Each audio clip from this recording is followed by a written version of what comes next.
What's up, everyone? Hope your day and weekend are going great so far. I'm out here just checking the cows, making sure that they have enough grass, enough water. It's been very hot, but it's been very wet as well. So everything's looking good so far. They actually get moved next week, but next week is in fact what I want to talk about in this video. We actually have, the flies are horrible.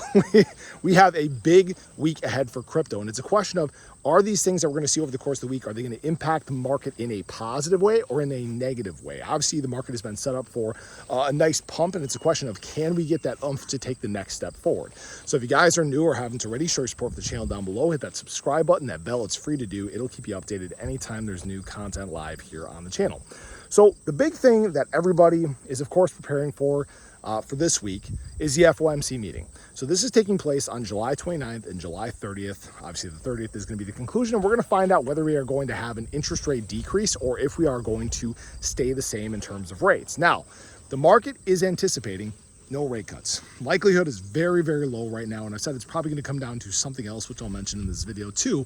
But the thing that is going to impact the markets more is the sentiment from the Fed. Jerome Powell is going to speak after they make their decision, and it's going to be a question of, do they hint that we have rates coming sometime soon? Are they going to be hinting at a rate decrease taking place in September like the markets are heavily expecting right now? That is going to be the thing that we definitely have to pay attention to, okay?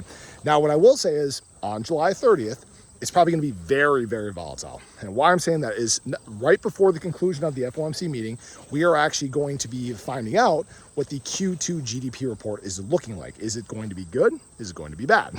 So to begin the morning, we're going to probably see a lot of movements in the markets.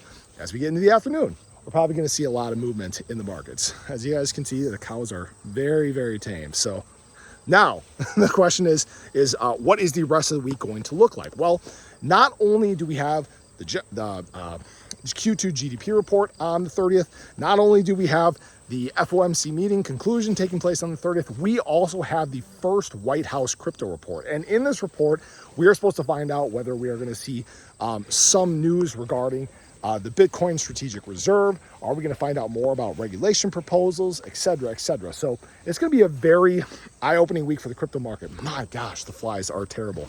So that is something else to pay attention to the same day. But now, following that, on July 31st, we also have a PCE report.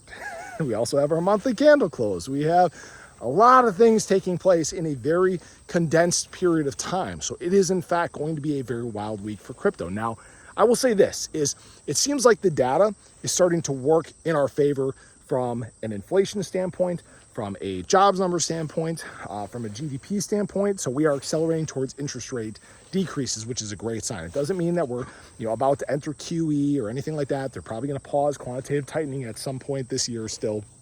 But what I will say is that, again, the data is something that the markets right now are liking. Not only are they liking it, but they're also caring about it less, which means that the market may in fact be a little bit less reactionary to things like the PCE report, the jobs report, the PCI report, or PCE report, et cetera, et cetera. So we're going to be really focused on this week. And right now, leverage has been set up in a way that we can create some huge short liquidations. And I'm hoping that we can build some of that momentum and really create some nice positive green candles, especially after this week of red that we've seen so far. But I just wanted to share that with you guys. Pay attention. As always, it's going to be wild, a lot of volume. And again, hopefully it works out in our favor. So appreciate you guys. Have a great day. Show your love below. Catch you guys in the next one. Take care.